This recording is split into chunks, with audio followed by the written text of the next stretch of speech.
Hello friends, welcome to AG classes. आज हम आपको 10th क्लास का रियल नंबर का थर्ड पार्ट प्रोवाइड करा रहे हैं, जिसके अंदर हम आपको बताएंगे थ्योरम 1.3 के बारे में, जिसमें देख लेते हैं कि 1.3 एक्सरसाइज जो है उसमें क्या दे रखा है हमें। तो हम यहाँ पर डिटेल में डिस्कस करते हैं इस चीज़ के बारे में। Late P B a prime number. हम ये मान लेते हैं कि पी कोई एक प्राइम नंबर है। प्राइम नंबर्स वो नंबर्स होते हैं जो किसी से डिविजिबल नहीं होते हैं। If P divides a square, हम ये मान के चलते हैं कि कोई भी नंबर पी है उससे डिवाइड हो रहा है ए स्क्वायर के अंदर, देन पी डिवाइड्स ए। तो इसका मतलब हम ये बोल सकते हैं कि अगर किसी नंबर के स्क्वायर में डिवाइड हो रहा है पी से, तो उस नंबर में भी पी से डिवाइड होगा। तो ये हमारी थ्योरम बोली जाती है 1.3। जैसे अगर मैं एग्जांपल यहाँ से बोल देता हूँ कि मान लीजिए p कोई प्राइम नंबर है। प्राइम नंबर हम मान लीजिए 3 ले लिया हमने, ठीक है। और इसका डिवाइड अगर हमारा कोई नंबर है ए स्क्वायर, मान लीजिए यहाँ पर लिखा हुआ है 9 लिखा हुआ है, और हम देखते हैं कि इससे 9 में डिवाइड हो रहा है या नहीं हो रहा है। तो हमें पता है कि 9 क्या है, ये 3 का स्क्वायर है। तो इसका मतलब मैं ये बोल सकता हूँ कि अगर मैं p की वैल्यू 3 लेता हूँ और उसका डिवाइड मैं 9 में करता हूँ या 3 स्क्वायर में करता हूँ, तो मैं ये देख रहा हूँ कि 3 स्क्वायर यानी कि 9 में तो डिवाइड हो ही रहा है। इसका मतलब मैं ये भी बोल सकता हूँ कि इसका डिवाइड जो है 3 में भी होगा। इसका मतलब मैं 3 को एज ए स्क्वायर मान सकता हूँ, यानी ए की वैल्यू मेरे पास यहाँ से कितनी हो जाएगी 3। यानी कि मैं ये बोल सकता था कि अगर 3 का डिवाइड 9 में हो रहा है, इसका मतलब 3 का डिवाइड जो है वो 3 में भी होगा, क्योंकि 9 का अगर फैक्टर करते हैं तो वो 3 स्क्वायर आता है। इसका मतलब मैं ये बोल सकता हूँ कि अगर p की वैल्यू मेरे पास 3 है, तो 3 का डिवाइड अगर 9 में हो रहा है, तो 3 का डिवाइड उसका स्क्वायर जो है उसकी स्क्वायर रूट में भी इसका डिवाइड हो जाएगा। तो इसी थ्योरम को बोलते हैं हम थ्योरम 1.3, यानी कि let p be a prime number if p divides a square then p divides a where a is a positive integers. वहाँ पर एक ऐसा होना चाहिए, एक पॉजिटिव इंटीजर्स होना चाहिए। तो इसी थ्योरम के बेस्ड पर जो क्वेश्चन है हमारे, उसको देख लेते हैं क्या क्या दे रखा है। तो फर्स्ट क्वेश्चन है हमारे पास, prove that √3 is an irrational number. हमको ये प्रूफ करना है कि √3 कैसा होगा, एक इरेशनल नंबर होगा। तो फर्स्ट ऑफ ऑल हम इसको मान लेते हैं कि let √3 is a rational number. हम ये मान के चलते हैं कि √3 कैसा नंबर है, रेशनल नंबर, ठीक है। तो जब रेशनल नंबर है तो दो पॉजिटिव इंटीजर्स हम ले लेते हैं। लेट 2 पॉजिटिव इंटीजर्स को ले लेते हैं a एंड b, और a and b such that, यानी कि इस तरीके से हैं, such that they have a common factor other than 1। यानी कि हम ये मान के चलते हैं कि इसमें जो फैक्टर्स होंगे, हम ये मान के चलते हैं ए और बी का कोई अदर फैक्टर भी हो सकते हैं। तो हम इसको एज ए रेशनल नंबर मान के चलते हैं। तो फर्स्ट ऑफ ऑल हम यहाँ से देख लेते हैं कि इसको किस तरीके से लिखा जा सकता है। तो चलिए यहाँ से हम एक स्लाइड में इसको दिखा देते हैं कि किस तरीके से हम इसको आगे सॉल्व करेंगे। तो जैसे √3 लिखा हुआ है, हमने इसको मानेंगे a/b, यानी कि हमें रेशनल की फॉर्म में लिख लेते हैं, क्योंकि हमने इसको रेशनल की तरह मान लिया है। तो अब मैं यहाँ से देखता हूँ कि अगर मैं इसका क्रॉस मल्टीप्लाई करता हूँ तो a की वैल्यू मिलेगी मेरे पास √3 भी, ये निकल के आएगा। फर्स्ट ऑफ ऑल हम यहाँ से क्या करेंगे, जब भी हमारा ये नंबर निकल के आएगा हम इसका स्क्वायर करेंगे। तो ऑन स्क्वायरिंग बोथ साइड्स, यानी कि दोनों साइड्स का हम स्क्वायर कर लेते हैं। जब दोनों साइड्स का स्क्वायर करेंगे तो a स्क्वायर इक्वल्स टू ये हो जाएगा हमारा √3 का स्क्वायर 3 होगा और b का स्क्वायर b। तो यहाँ से अभी हम देखते हैं कि अगर कोई नंबर मान लीजिए b स्क्वायर है, ये वाला नंबर है, और हम देख रहे हैं कि इसका मल्टीपल कितना है 3 है, तो इसका मतलब a से ये डिवाइड हो रहा है नंबर। कैसे a से डिवाइड हो रहा है, तो यहाँ से लिखेंगे a is divisible, a square is divisible by 3। सो यानी थ्योरम 1.3 के according so is also divisible by 3। हम ये बोल सकते हैं कि जो नंबर अगर उसका स्क्वायर 3 से डिविजिबल है, तो वो नंबर भी कैसा होगा, a is also divisible by 3। तो a भी कैसा होगा, 3 से डिविजिबल होगा। फिर उसके बाद नेक्स्ट स्टेप में यहाँ से हम एज्यूम करते हैं लेट ए इक्वल्स टू, हम कोई कांस्टेंट पार्ट मान लेते हैं, मान लीजिए 3m मान लिया हमने, इसको क्या मान लेते हैं हम, ए की वैल्यू को वही मानते हैं क्योंकि इसका कोफिशिएंट कितना ये 3 था, तो हम इसको यहाँ 3 लिखेंगे और साथ में एक कांस्टेंट लिखेंगे, फिर इसका स्क्वायर करेंगे उसी तरीके से, ऑन स्क्वायरिंग बोथ साइड्स, इसका भी दोनों तरफ से स्क्वायर कर देते हैं, तो हम देखते हैं कि ए स्क्वायर इक्वल्स टू हमारा मिलेगा 3 का स्क्वायर कितना होता है 9, और m का स्क्वायर करेंगे तो m स्क्वायर। तो इसका मतलब मैं ये बोल सकता हूँ कि जो a है, यानी कि b की वैल्यू, जब हमने a की वैल्यू यहाँ से 3 रखा है, इसकी जगह हम कितना पुट करेंगे, इसको थोड़ा इरेज कर देते हैं, यहाँ एरर हो गया थोड़ा, इसको हटा देते हैं, तो यहाँ से देख लेते हैं, इसको हटा देते हैं, यहाँ से a की वैल्यू हमने 3 लिखी, इसको यहाँ से हटाते हैं, a की वैल्यू अगर हम यहाँ से 3 लिखते हैं तो a की वैल्यू हम इस इक्वेशन में पुट करेंगे, हमने इसको इक्वेशन फर्स्ट डाला, on putting the value, putting value of a इन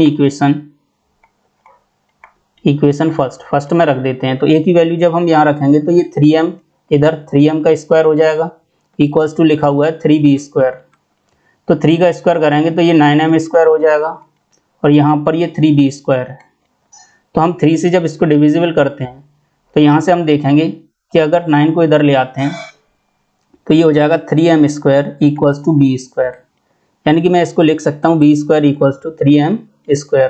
तो मैं यहाँ से देखता हूँ कि अगर बी स्क्वायर जो है वो 3 से डिविजिबल हो रहा है, कैसा हो रहा है, 3 से डिविजिबल है, इसका मतलब ये बी 3 जो है बी भी 3 से डिविजिबल होगा, तो यहाँ से लिखेंगे b square is divisible by 3, so b is also divisible by 3।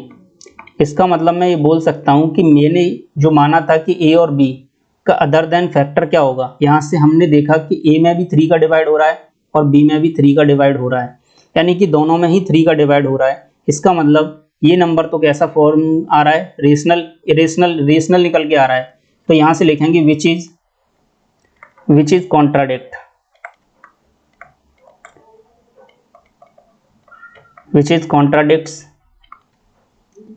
ऐसा कॉन्ट्राडिक्ट्स क्यों आया, ऐसा कॉन्ट्राडिक्ट्स इस वजह से आया क्योंकि हमने ये माना था कि √3 जो है वो कैसा नंबर है, रेशनल नंबर है, जबकि इरेशनल में कोई अदर देन 3 फैक्टर नहीं आता है। इसका मतलब मैं ये बोल सकता हूँ कि ये कॉन्ट्राडिक्ट आ रहा है, इस वजह से √3 जो होगा, √3 इज ए इरेशनल नंबर। कैसा नंबर होगा, इरेशनल नंबर होगा। तो इस तरीके से हम इसको प्रूफ कर सकते हैं। इसी तरीके से नेक्स्ट क्वेश्चन देख लेते हैं। सेकंड क्वेश्चन है हमारे पास में, so that 5 minus √3 is an irrational number.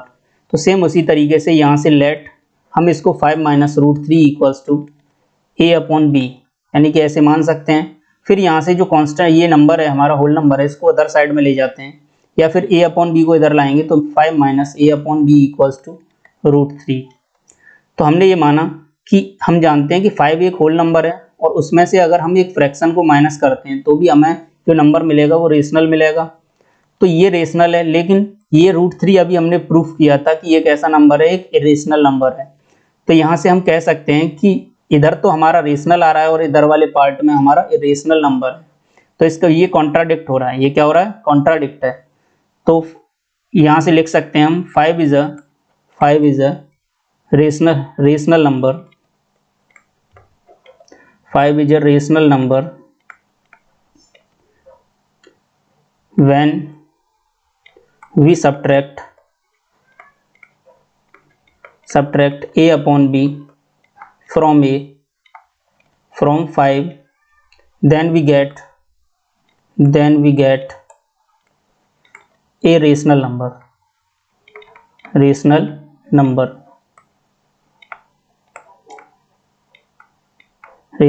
but √3 is a irrational number। कैसा नंबर है, irrational नंबर है।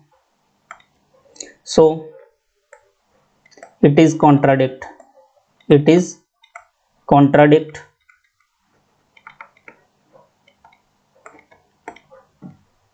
फिर बोल सकते हैं so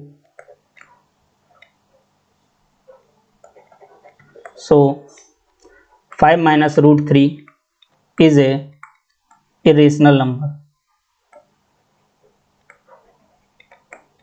is an irrational number। इस तरीके से हम इस थ्योरम का यूज करके आगे के इन क्वेश्चंस को सॉल्व कर सकते हैं। अब इससे आगे नेक्स्ट थ्योरम पढ़ लेते हैं कि नेक्स्ट थ्योरम क्या दे रखी है। तो थ्योरम 1.5 के बारे में थोड़ा डिस्कस कर लेते हैं कि let x be a rational number. अगर हम ये मान लें कि x एक रेशनल नंबर होगा हुज डेसिमल एक्सपेंशन टर्मिनेट्स। अगर हम इसका एक्सपेंशन करते हैं तो वो कैसा होता है, डेसिमल एक्सपेंशन करते हैं तो वो टर्मिनेट नंबर आता है। कैसा आता है, then x can be expressed in the form of p and q where p and q are coprimes. यहाँ पर p और q कैसे नंबर होने चाहिए, को प्राइम्स नंबर होने चाहिए। And the prime factorization of q is in the form to the power n and 5 to the power m where n and m are non negative integers. यानी इसका क्या मतलब हो सकता है कि यानी कि कोई भी एक रेशनल नंबर है, रेशनल नंबर है, मान लीजिए मैंने लिखा यहाँ से 4/10 लिखा, ये एक रेशनल नंबर है, तो मैं ये बोल सकता हूँ कि इस नंबर और इसका अगर मैं डिवाइड करता हूँ तो ये आता है 0.5 जो कि एक टर्मिनेटिंग नंबर है। कैसा है, टर्मिनेटिंग डेसिमल है। तो वो कह रहा है कि इस नंबर को यानी 4/10 नंबर को अगर मैं प्राइम फैक्टराइजेशन की फॉर्म में यानी q का अगर प्राइम फैक्टराइजेशन करता हूँ तो q का प्राइम फैक्टराइजेशन करके देखते हैं कि क्या होता है। 10 का फैक्टर होता है हमारा 2 × 5। अगर इसको यानी कोई जो भी डिनोमिनेटर आता है अगर हम उसको किसमें को प्राइम फैक्टराइजेशन करके देखते हैं और उसमें अगर 2 और 5 एज ए फैक्टर्स आता है तो हम या तो 2 आए या 5 आए या फिर दोनों आए, इसके अलावा अगर कुछ भी आता है तो वो नंबर कैसा होगा, टर्मिनेट नंबर नहीं हो सकता है। तो बस ये थ्योरम हमें यही बताती है कि कोई भी एक्सप्रेशन हो यानी कोई भी रेशनल नंबर हो अगर उसका डिनोमिनेटर के फैक्टर करने पर 2 आए 5 आए या फिर दोनों आए और इसके अलावा अगर कुछ और आता है तो वो नॉन टर्मिनेटिंग बोला जाएगा। यानी केवल 2 और 5 ही आना चाहिए एज ए फैक्टर, तब हम ये बोल सकते हैं कि ये कैसा नंबर होगा, एक टर्मिनेटिंग नंबर होगा। तो यहाँ से अब नेक्स्ट वाली क्वेश्चंस इससे रिलेटेड कुछ क्वेश्चंस हैं उनको देख लेते हैं। जैसे without actual performing the long division यानी बिना डिवाइड करे हुए हमें बताना है state whether the following rational numbers will have a terminating decimal expansion और ए नॉन टर्मिनेटिंग डेसिमल। ठीक है, तो हमें ये बताना है कि ये टर्मिनेटिंग डेसिमल एक्सपेंशन होगा या नॉन टर्मिनेटिंग डेसिमल एक्सपेंशन होगा। तो सबसे पहले फर्स्ट क्वेश्चन हमारे पास दे रखा है 13/3125। अब हमें इसको चेक करना है कि क्या ये टर्मिनेटिंग है, हमें डिवाइड नहीं करके देखना और हमें बिना डिवाइड करके बताना है कि ये टर्मिनेटिंग होगा या नॉन टर्मिनेटिंग। तो फर्स्ट ऑफ ऑल हम फैक्टर्स करेंगे 3125 के। तो सबसे पहले हम देखते हैं कि ये 3 से डिविजिबल होगा या नहीं होगा। तो 5 और 2 7 और 1 8 और 3 11 यानी कि 3 से नहीं होगा। हम इसको किससे डिवाइड करेंगे, 5 से। 5 6 जा 30, 5 2 जा 10, 5 5 जा 25। फिर से 5 से होगा तो 1 2 5, 5 से फिर से करते हैं 25 और फिर 5 से करेंगे तो 5 बार जाएगा और फिर 5 से करेंगे तो 1 बार जाएगा। तो हमने देखा कि हम जब डिनोमिनेटर्स के फैक्टर करते हैं तो वो हमारा कितना निकल के आता है 5 × 5 × 5 × 5 × 5। यानी हमने देखा कि नीचे डिनोमिनेटर में सारे नंबर्स जो हैं वो 5 लिखे हुए हैं। इसका मतलब अभी हमने ये बताया था कि अगर किसी नंबर के डिनोमिनेटर के फैक्टर्स या तो 2 हों या 5 हों या 2 और 5 दोनों हों तो वो कैसा एक्सपेंशन होता है, यानी कि टर्मिनेटिंग डेसिमल एक्सपेंशन होता है। तो मैं यहाँ बोल सकता हूँ here 5 is a factor, 5 is a factor as 5 is a factor of 325 यानी कि 3125 का क्या दे रखा है, 3125 के फैक्टर्स दे रखे हैं। सो बोल सकता हूँ 13/3125 इज अ टर्मिनेटिंग डेसिमल। ऐसा होगा टर्मिनेटिंग डेसिमल एक्सपेंशन होगा। ये कैसा होगा, टर्मिनेटिंग डेसिमल एक्सपेंशन। तो इस तरीके से हम निकाल सकते हैं किसी भी नंबर्स को विदाउट एक्चुअल डिवीजन कि कोई भी नंबर क्या होगा, एग्जैक्टली टर्मिनेटिंग है या नहीं है। विदाउट एक्चुअल डिवीजन हम इस तरीके से फाइंड आउट कर सकते हैं। तो इसी से इसका एक क्वेश्चन और कर लेते हैं यहाँ से। चलिए यहाँ से एक क्वेश्चन और कर लेते हैं। चलिए सेकंड क्वेश्चन है हमारे पास में 7/8 कितना दे रखा है, 7/8 दे रखा है। तो 7/8 को हम किस तरीके से सॉल्व करेंगे, चलिए यहाँ से लिख लेते हैं तो 17/8 लिखा हुआ है। तो without actual division how to find out whether this is terminating और नॉन टर्मिनेटिंग। तो इस तरीके से अगर हम 8 के फैक्टर करेंगे, हमने बोला था कि डिनोमिनेटर के हमें फैक्टर करना होगा, तो यहाँ से देखते हैं 2 × 2 × 2। तो जब मैं देखता हूँ कि 17 के डिनोमिनेटर में केवल क्या आ रहा है, 2 एज ए फैक्टर आ रहा है, तो मैं ये बोल सकता हूँ ये नंबर कैसा होगा, टर्मिनेटिंग होगा। कैसा होगा, टर्मिनेटिंग डेसिमल एक्सपेंशन होगा, टर्मिनेटिंग डेसिमल होगा। अब एक क्वेश्चन और लिख लेते हैं यहाँ से। ये लिखा हुआ है 64/455, 64/455।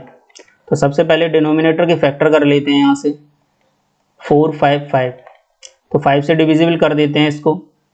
तो 5 9 या 45, 5 से कट करेंगे इसको, 5 1 या 5, 5 से फिर से किया, ठीक है। 5 ये इस बार 5 से नहीं होगा, हम इसको किससे करेंगे, 7 से करेंगे, ठीक है। तो यहाँ से इसको इरेज कर देते हैं। चलिए यहाँ से फिर से देख लेते हैं कि अगर डिविजिबल करेंगे 5 9 या 45, 5 1 या 5, 7 से किया 13 बार और 13 से करेंगे 1 बार। तो जब हम इसके डिनोमिनेटर के फैक्टर्स को यहाँ लिखेंगे 5 × 7 × 13, तो हम देखते हैं कि यहाँ पर तो देखिए 5 तो है लेकिन यहाँ 2 नहीं है, और दूसरा 2 क्या हमने बताया था कि 2 और 5 होना चाहिए केवल, उसके अलावा कुछ भी नहीं होना चाहिए, तो वो टर्मिनेटिंग होगा, वरना वो नॉन टर्मिनेटिंग होगा। तो यहाँ पर 7 और 13 आपको मिल रहा है, इसका मतलब इसको देखते ही आप बता सकते हो कि ये कैसा नंबर होगा, नॉन टर्मिनेटिंग होगा। कैसा होगा, नॉन टर्मिनेटिंग। तो इस तरीके से हम इन क्वेश्चंस को सॉल्व कर सकते हैं। तो एग्जाम पॉइंट ऑफ व्यू से बहुत अच्छे क्वेश्चंस हैं, आगे आपको हेल्प करेंगे। अगर आपको हमारी वीडियो अच्छी लगी हो तो लाइक, शेयर और चैनल को सब्सक्राइब करना ना भूलें। Thank you for watching it.